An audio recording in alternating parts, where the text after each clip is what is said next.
I never told my boyfriend about the $40,000 monthly salary. For the entire year we were together, he always thought I was just a regular office worker, living frugally in a tiny apartment. I let him believe that, because I wanted to know if he loved me, not the numbers in my bank account. One day, he invited me to dinner with his parents, who were about to become my in-laws, flying in from overseas.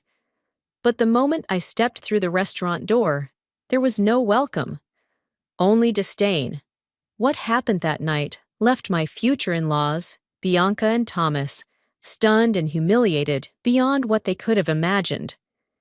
Believe me, they deserved every bit of it.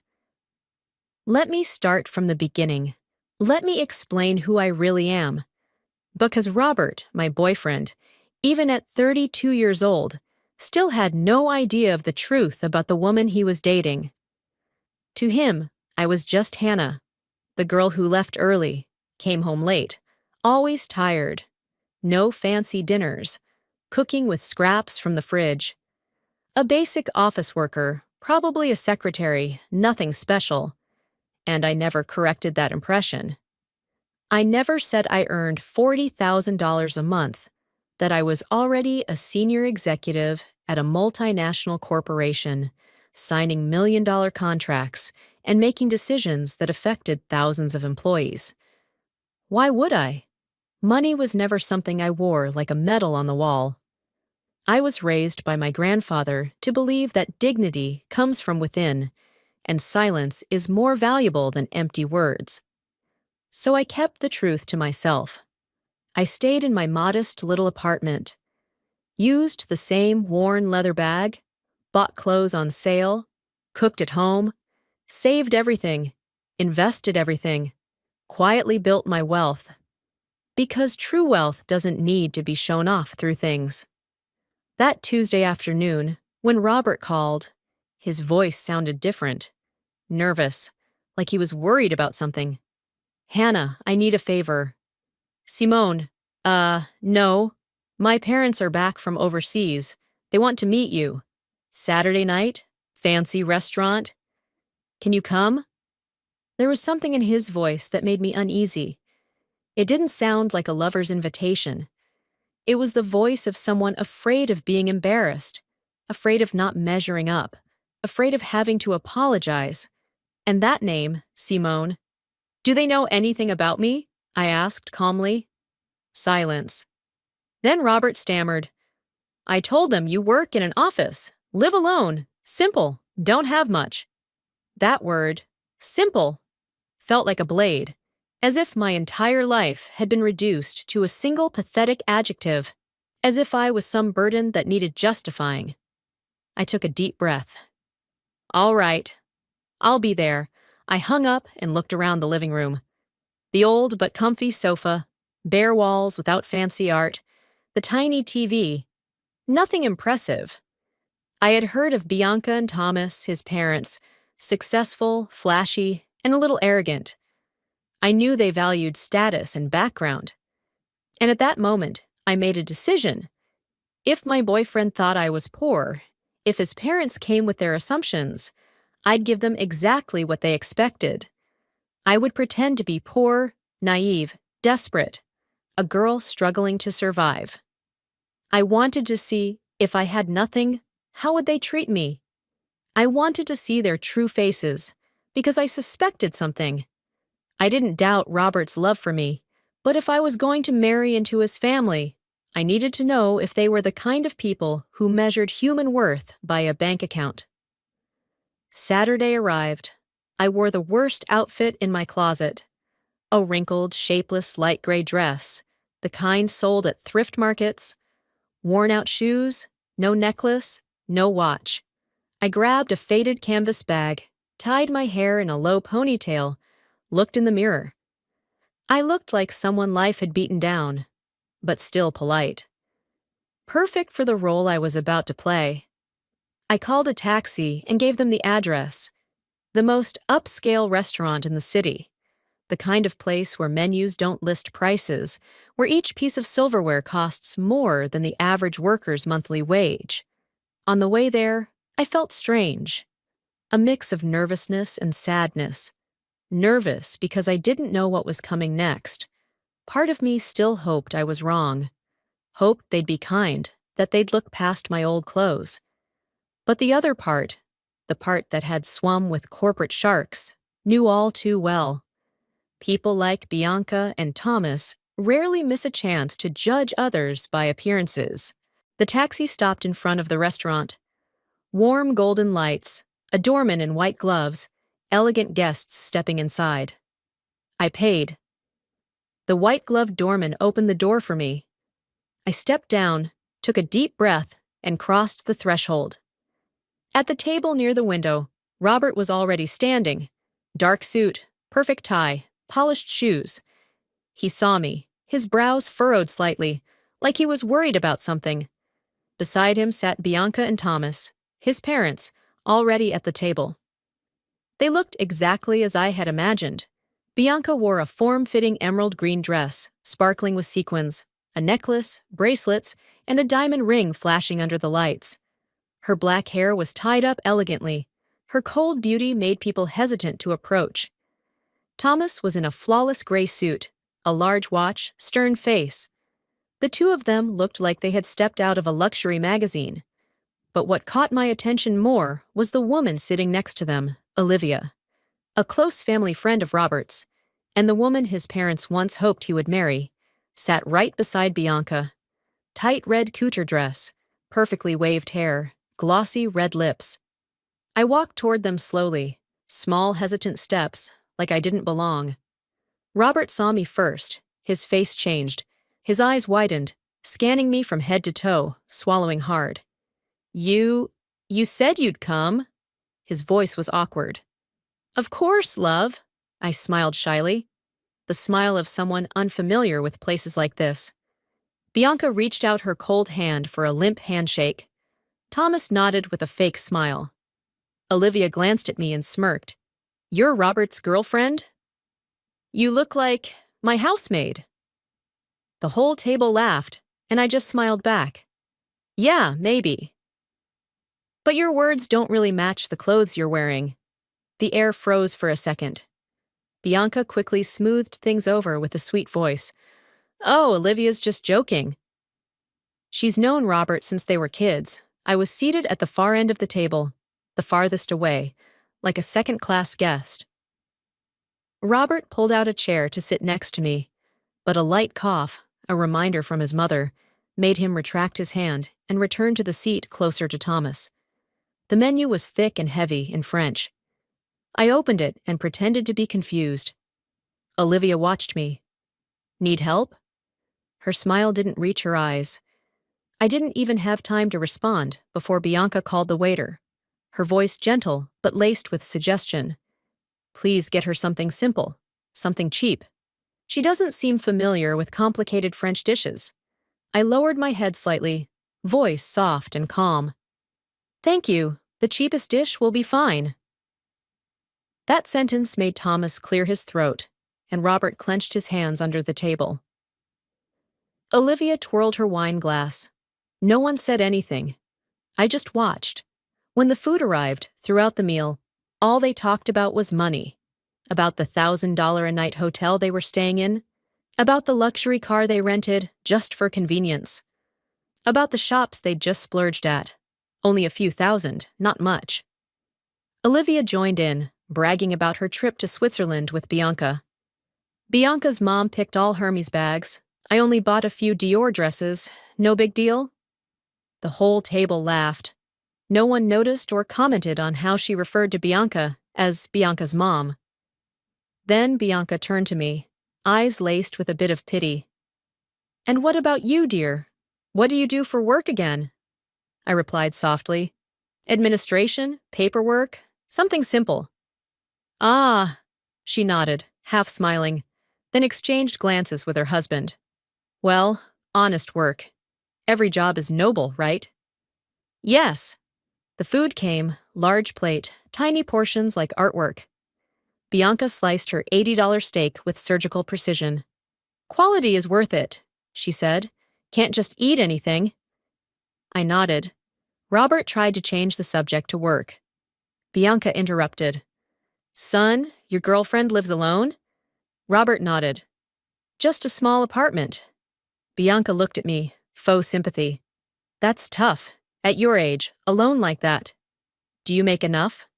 I whispered. I manage. Save a little. Olivia jumped in. We have 3 homes in 3 countries. She took a sip of wine, smiled faintly. I think Robert needs someone of the same caliber, not overly modest. She trailed off, but the way she looked at me, everyone got it. I just smiled, said nothing. Let them talk. All about their 3 country homes, their assets, their shares, their investments. Let them flaunt their wealth like medals. Seeing my calm reaction, Olivia gave a theatrical sigh. Truly brave. I admire women who struggle alone, Bianca sneered, then continued. After all, everyone wants to give their children a better life. But what parents can give, that's what separates people. A hidden jab. She was implying my parents didn't give. The question landed like a fine, cold, precise blade. I gave a faint smile, looked down at my glass of water, and replied calmly, Not much. They just sent a small gift. Within their means, Olivia let out a laugh, sharp and cold. How cute! I really like people who live simply. Every little detail is precious, right? Bianca set her wineglass down, her voice laced with pride. We've always believed parents should invest in their children, not just with money, but with lifestyle too. Like Thomas and me, for example, we want Robert to understand what class means. So when he said he wanted to marry you, to be honest, I was a little concerned. She glanced at me, her eyes gleaming as if trying to read through me. Do you know how to appreciate wine? I answered softly. I only drink on special occasions. Even the cheap kind is fine, as long as it suits my taste. Robert immediately cut in, voice tense. Mom, come on! That's just her preference. There's no need to. But Bianca raised her hand, cutting him off. I'm just asking, Robert. No need to be so sensitive. She turned back to me, lips curling into a fake smile. Oh, don't worry. Not everyone has refined taste. Palates need to be trained. Through travel, through experience, through education. Thomas and I have visited most vineyards in Europe and South America. We know what fine wine tastes like. Robert clenched his fists under the table, his eyes silently begging me to let it go, but I just smiled faintly. A calm smile, so light it was almost transparent, as if I were merely observing a play, not truly part of it. Thomas nodded and raised his glass of red wine. Exactly. Each bottle like this runs about $200, but it's worth it. When you know how to choose, you don't mind the cost. I replied quietly, I understand. Everyone has their own way of enjoying things, Bianca continued. Simone picks things up so fast. She has taste, just like her mother. And you? What are your hobbies? I shrugged gently. I like cooking, walking in the park, working out. Simple things, a moment of silence. Bianca and Thomas exchanged a quick look. Then she smiled lightly. That's lovely. A simple life has its own charm too, but, of course, everyone hopes to experience more, travel further, broaden their world, right? But I understand, not everyone gets that chance. The waiter brought out dessert. Tiny cakes that looked like works of art, priced at $30 for portions no bigger than half a hand. Bianca picked the most expensive one, cut a piece, and smiled proudly. Exquisite. It even has real gold on top. They only serve this one to special guests. I looked at the sparkling slice on the silver plate, then down at my own simple dessert. Soft, sweet, unpretentious. And I smiled. Because sometimes simplicity is the only thing that still tastes real. When Robert's phone rang, he stepped outside to take a call from work. Bianca leaned slightly toward me, her tone suddenly serious. You know, we're all adults here. Maybe today's a good time to speak frankly. She set down her wineglass, her gaze shifting from friendly to cold and calculating. Robert is our only son. And naturally, we just want what's best for him. But this marriage, to be honest, we're afraid certain things might hold him back. Thomas nodded, lacing his fingers together on the table. We understand you've been independent. That's admirable. But Robert's under a lot of pressure right now. He needs a partner who can help keep things steady, not someone who adds to the burden. I lifted my head, voice quiet but steady. A burden? Bianca smiled. The kind of smile that comes before a killing blow. Don't get me wrong. I'm just saying, if you're struggling, we're willing to help. Just a bit of financial support, a gesture of goodwill. To be direct, we can transfer $500,000 to you to help you start over somewhere else, live comfortably, and allow Robert to fully focus on his future. I sat still, fingers tightening around my glass of water. For a few seconds, the air turned thick. Bianca continued, Of course, just between us. Not a bribe. Just help. Think of it as a gentle parting gift, Thomas added. You're still young, beautiful, smart. I'm sure you'll find your own path soon enough. I set the glass down softly, as if I hadn't heard the insult in every word. $500,000, I repeated. To disappear? Bianca raised an eyebrow. Don't put it like that. I just want to make sure Robert doesn't get tied up in unnecessary things. I raised my head, met her eyes. My voice, no longer shaky, came out cold and calm.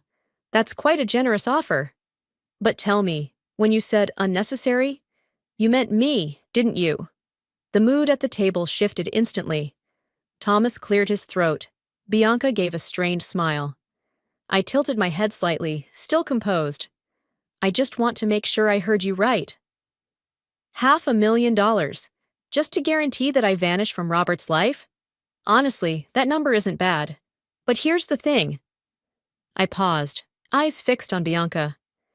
If you think my self-worth can be bought with money, then maybe the only cheap thing here isn't me. My tone sharpened, slower and more precise. You talk about investments, right? $500,000 for the woman your son loves. But I wonder, what kind of return are you expecting on that? Does it earn you more respect? I paused, turning my gaze directly at Olivia. Or does it just make people afraid of you? Afraid because you measure everything, even love, in dollars? Bianca opened her mouth to speak, but I raised a hand to stop her. From the start of this dinner, all you've talked about is money. How much you spend, how much you have, how much you give. But did you ask me even once how I live, whether your son is happy with me, or what plans we have for the future? Thomas frowned. You're misunderstanding us. I cut him off, voice low and sharp. No. I understand perfectly. What you call help is just another way to belittle someone. But the real issue is, you don't know who you're talking to. I leaned forward slightly, voice steady. I used to be a secretary at 23, making minimum wage, working 12 hours a day, studying at night, surviving on expired bread. But I climbed up, step by step, from staffer to team leader to director. I lifted my head, eyes locked on theirs. Now I manage hundreds of people, oversee hundreds of millions of dollars, sign contracts that require 3 lawyers just to interpret, and I earn $40,000 a month. And the money I've invested surpasses what you were gifted by your own parents. The table fell into absolute silence. Thomas looked stunned. Bianca's mouth hung open, speechless. You know, I said, voice soft as a whisper, the people who talk the most about money usually understand the least about real value. And I think you just proved that. I looked around the table, the soft golden light reflecting off the wine glasses, the silverware glinting like they were examining every word I was about to say. I live simply, I began slowly, because I have nothing to prove. Every eye turned toward me. I wear ordinary clothes, live in a small apartment, eat modest meals, not because I'm poor, but because I've come to understand that the more a person truly has, the less they feel the need to show it off. Bianca tilted her head slightly, her eyes flickering with irritation. So you pretended to be poor just to test us? I gave a faint smile. Not exactly. I just wanted to see how people would treat me when they assumed I had nothing. I paused. And tonight, I saw it, clearly. A thin smile flickered across my lips, even clearer than I expected. Her face turned red, equal parts shame and fury. How ridiculous! If you actually made that much money, we would have known. Robert would have known. He'd never believe you lived like this. I tilted my head gently, still calm, because I chose to. I didn't tell anyone. I wanted the person I loved to love me for who I am, to respect effort, not material things. Thomas cleared his throat, trying to regain control. Even so, you've been quite rude.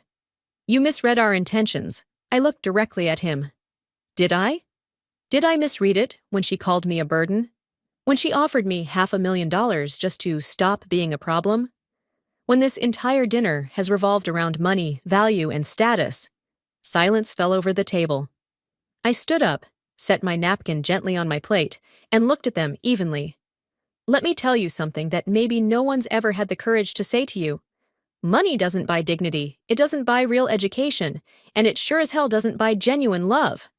Bianca shot up, her voice shaking with rage. And you? You deceived us. You pretended to be poor. You made us look like fools.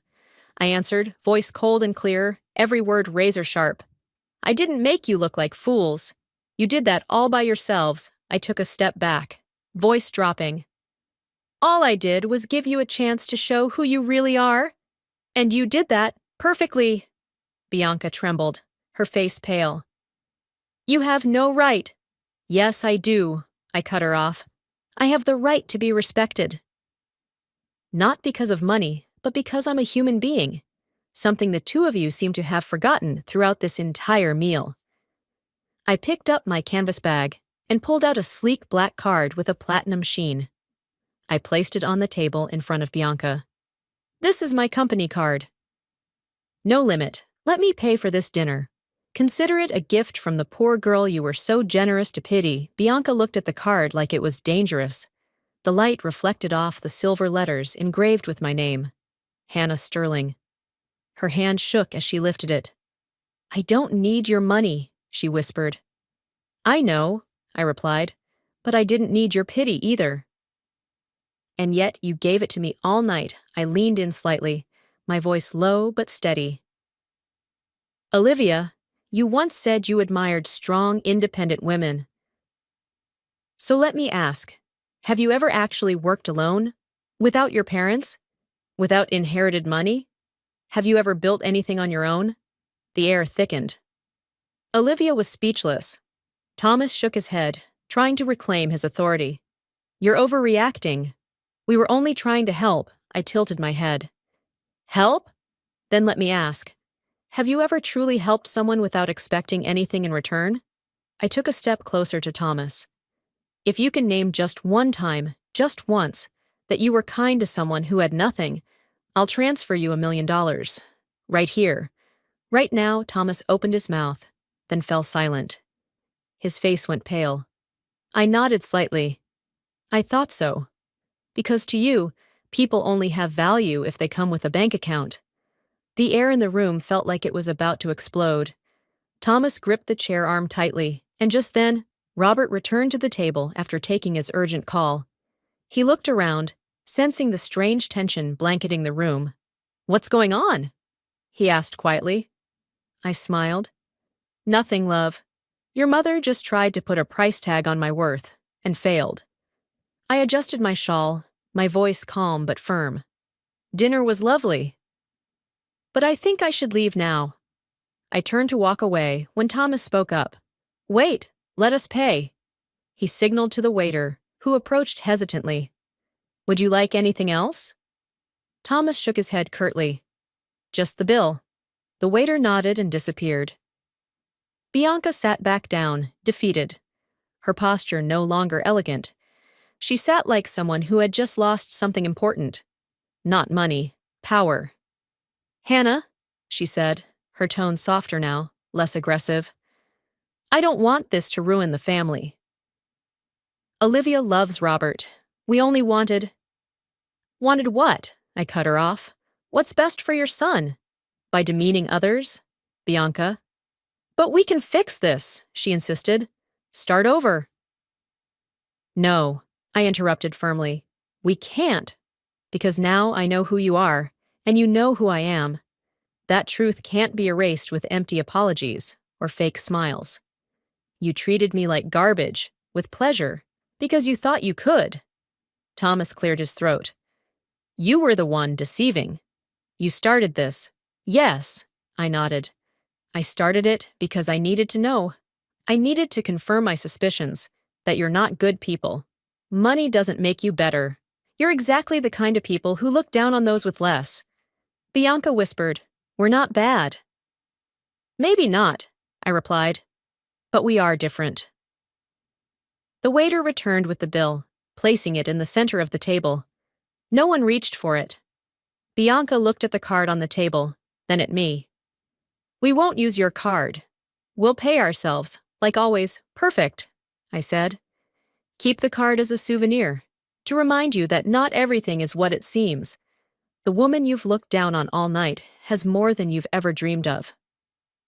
It's not just about money, Bianca muttered, setting the card back on the table. I don't want it. You're not old enough to lecture us about values. I pushed the card back toward her. Keep it. You might need it one day. If you ever meet someone like me again, someone pretending to be less, you might get it wrong again.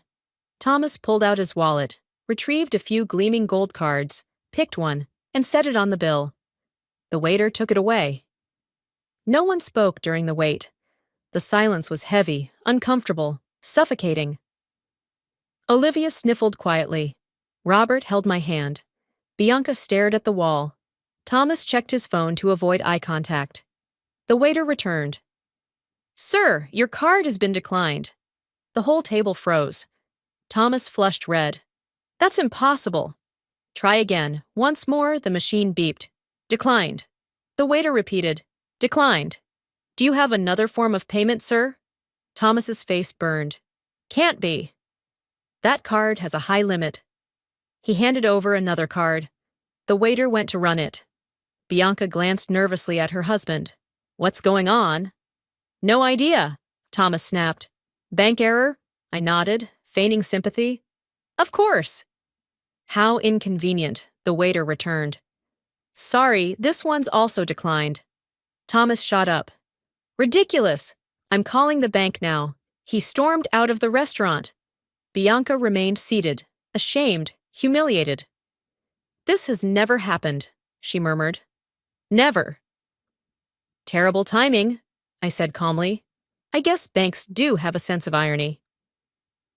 I pulled out my worn leather wallet and took out another card. Slim, heavy, and gleaming. The waiter paused when he saw it. A Centurion card, the kind reserved for the top 0.01% in the world, with a $5,000 annual fee just to hold it. I placed it on the tray, saying nothing. Less than 2 minutes later, the waiter returned, nearly bowing. Thank you, Miss Sterling. It's all taken care of. Would you like a receipt? I smiled. No receipt. Thank you, the waiter nodded and left. Bianca stared at the spot where the card had been. She sat frozen, hands clenched in her lap, eyes empty. I stood up, picked up my old wallet and canvas bag, glanced around the table, everyone still silent, and smiled slightly. Thank you for helping me see who you truly are tonight. Bianca flushed. Olivia looked away. I turned and walked toward the exit. Robert pushed the door open just as I reached it, his blazer slightly disheveled, sweat on his brow. He stood frozen in the doorway, the warm lights casting a glow over his bewildered face. The table was dead silent. I'm heading out, I said softly, my voice polite, like saying goodbye to a guest. I walked out of the restaurant, the sound of my heels tapping lightly against the marble floor. Each step echoed like a slow, deliberate countdown to the end, measured but final. The hallway stretched long under dim golden lights, casting my reflection onto the cold glass, slender and solitary. No one followed, until I heard the door swing open behind me. "Hannah, wait!" Robert's voice cracked in the chill of the hallway. I didn't turn back. The light from inside spilled across his figure as he ran toward me, bathed in a weak golden hue. His breath came hard and fast. He grabbed my hand, hot, trembling. "What happened?" I didn't answer. I just looked at him, and that look alone was enough for him to understand that something had shattered. Behind us, the restaurant door opened again.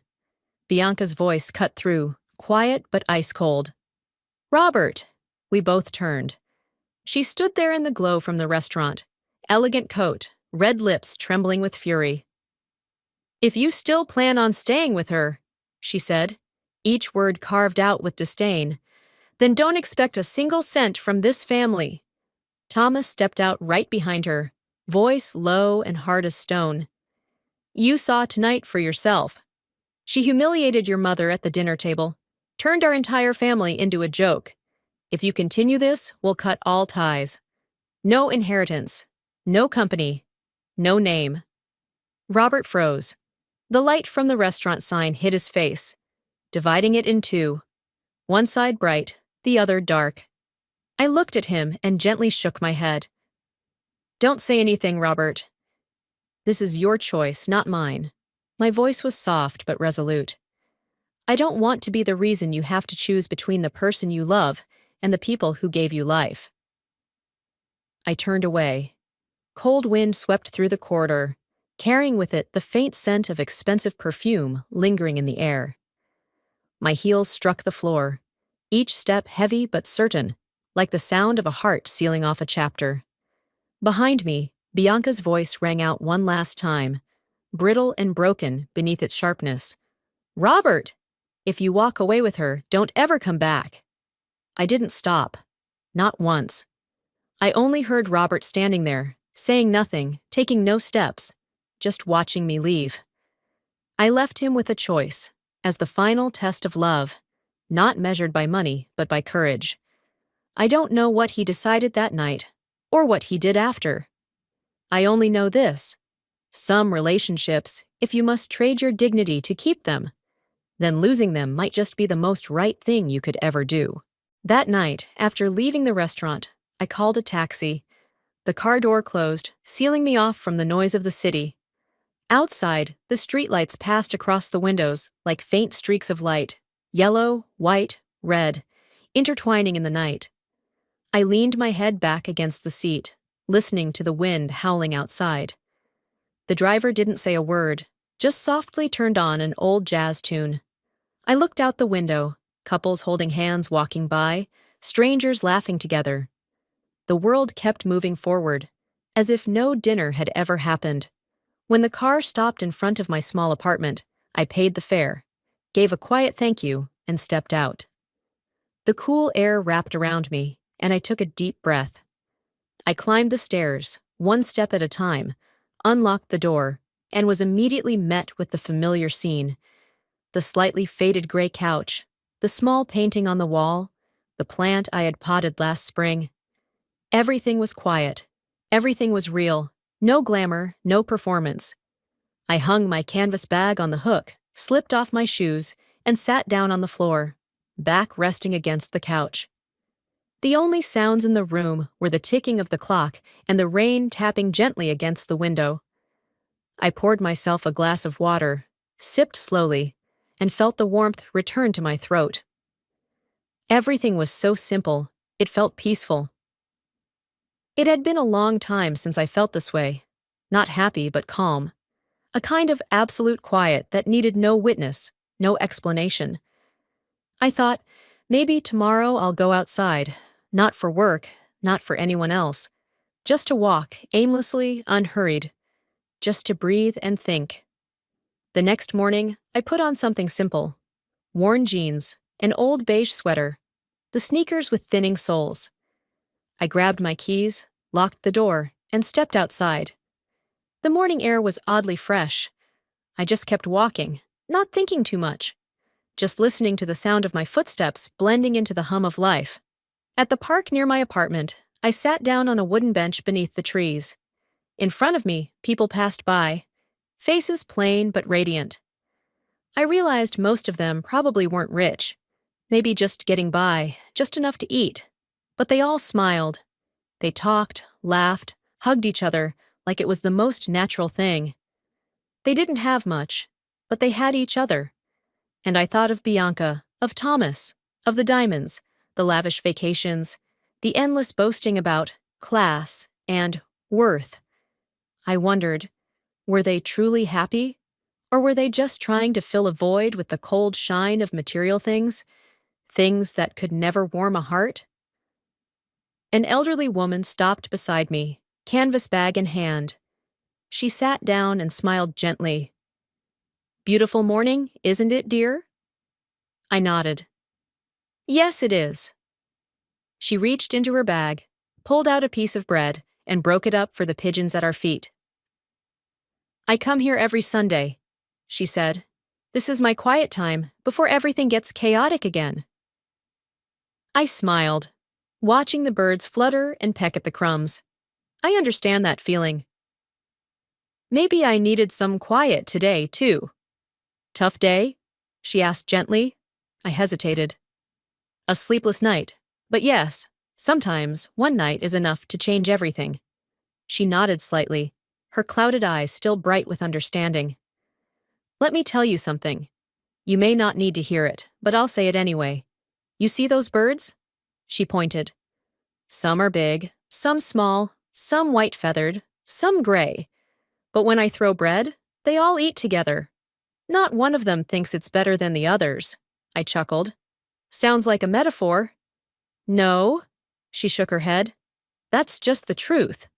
Only humans invented all these pointless categories, using money to measure worth, status to measure character.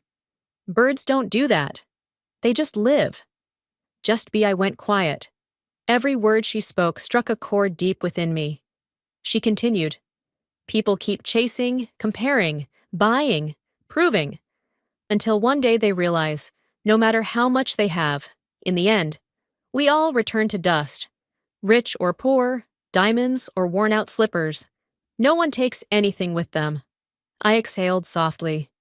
"You sound like a philosopher." She laughed. "No, just someone who's lived a long life. 72 years now. I've seen it all. And to be honest with you, the most miserable people I've ever met were the ones who had the most. Because for them, it was never enough." Her words kept echoing in my mind. I turned to her and softly said, "Thank you for the reminder." She smiled, placed her hand gently on mine. "Don't thank me.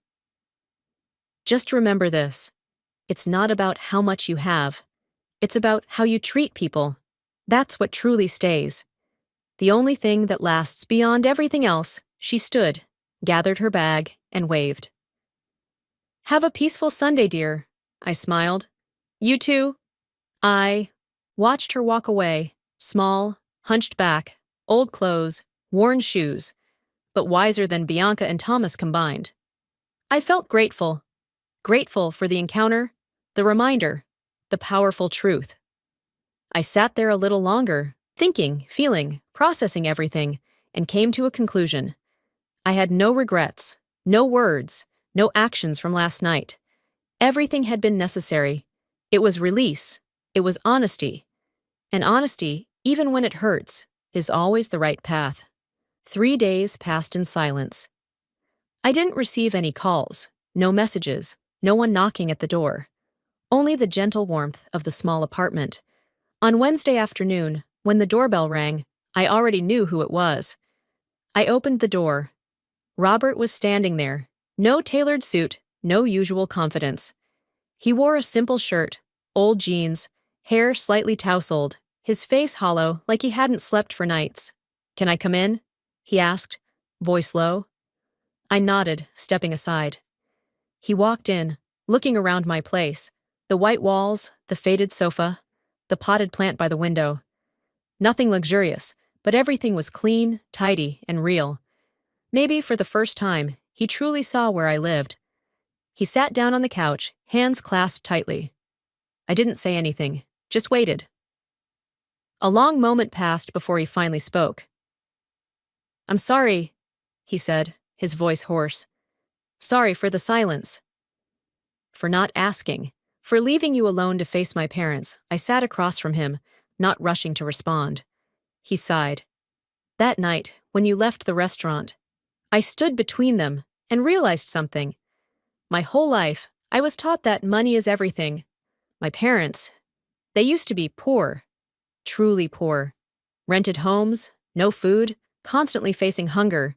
They're terrified of being poor again, so to them, money is everything. It's the measurement. It's safety. He lowered his head. I grew up with that fear. So I was taught that reputation, status, and being proper define a person. I never questioned it, not until I met you. I didn't judge you by money, but I still looked at life that way. I stayed quiet. Robert kept his head down, his voice dropping lower. I was ashamed, not of them, but of myself, for letting them say what they did to you and doing nothing. I want to apologize for my silence. I looked at him for a long time, then quietly said, Robert, sometimes silence is a response too. It shows someone is scared. The question is, do you still want to live like that? He looked up, his eyes sincere. No, I don't. I want to learn a different way to live, like you. No showing off, no proving anything, just real. I smiled, gently but not weakly. Robert, that's not easy. Because you were raised to believe value lies in what people can see. But truth is, real value lies in what money can't buy. He nodded slowly. I know. I think I confused having everything with being myself. I looked at him, my voice steady. If you really want to change, don't start by proving it to anyone else. Start by listening to yourself. Stop running. Sit still. Ask yourself, what do I want? Not, what do they want? Then do it. Even if it's hard, Robert was silent.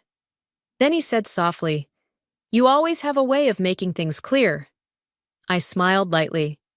It's not me who made it clear, Robert. It's you, because you were finally ready to hear it. He sat there quietly, looking out the window, where the sunset was tinting the glass with soft gold. I talked to my parents, he said softly. They're angry.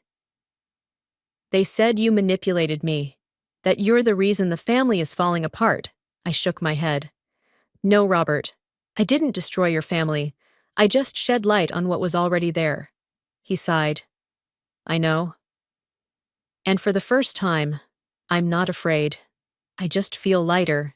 We sat in silence. Only the ticking clock and the pale golden light spilling through the curtain. Finally, Robert spoke, his voice quiet but firm. I don't know what our future will look like, but I want to learn how to live right, not just to deserve you, but to deserve myself. I looked at him, my smile tinged with sadness. If you mean it, you don't have to deserve me. You just have to be honest. He nodded, stood up.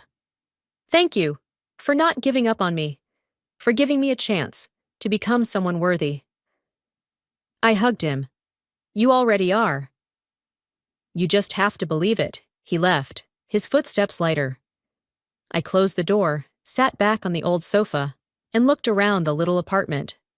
The cup of tea had gone half cold, but its scent still lingered. Outside, the sunset was painting the sky in soft shades, orange, pink, then fading purple. I could hear the wind brushing through the trees, the distant hum of cars down the street, and the ticking of the clock, slow, steady, as if time itself was breathing with me. In that moment, I realized, real wealth doesn't lie in what we possess, but in how we live with what we have. It's when we can sit still without fear of judgment, when we can love without needing to prove anything, when we can smile, not because we've won, but because we no longer have to pretend. Bianca and Thomas continue with their lives, lavish vacations, parties full of wine and empty praise. They have everything except peace. And me, in this little apartment, with an old window, a lukewarm cup of tea, and a message from someone I love. I have enough. I no longer need to pretend to be poor to find love, or pretend to be strong just to survive. I just need to be real. I stood up, opened the window, letting the evening breeze touch my skin. In that moment, I felt free. Not a loud, flashy kind of freedom, but one that runs deep, like breath. The freedom of someone who chose truth over performance, who chose quiet over applause. In the sky, the last light of day slowly faded, leaving behind a soft orange streak, like a gentle goodbye. I smiled quietly. Life, after all, doesn't need to be loud to be beautiful. It only asks that we cherish what we have and live true to ourselves. Wealth isn't having everything. It's no longer feeling the lack of anything inside. The story ends here, but now I want to hear from you. The one sitting there, maybe also with a cup of tea, a quiet afternoon, or a silent moment. What did you feel in this story? Was there a moment that touched something in you? Have you ever had to pretend to be poor? Not with money, but with emotions, with truth, just to protect yourself? Leave a comment below. And if this story made you smile, even just a little, consider sending me a super thanks, even just $1 or $2, so I can keep telling healing stories like this. Every single dollar is like a whisper that says, "Keep going. Someone out there needs this." On the screen, more real-life stories are waiting for you. A wife who accidentally overhears her husband's secret. A mother who just lost her child, facing the coldness of the man she married. Don't forget to subscribe and hit the bell so you won't miss the next one. I'll see you in the next story.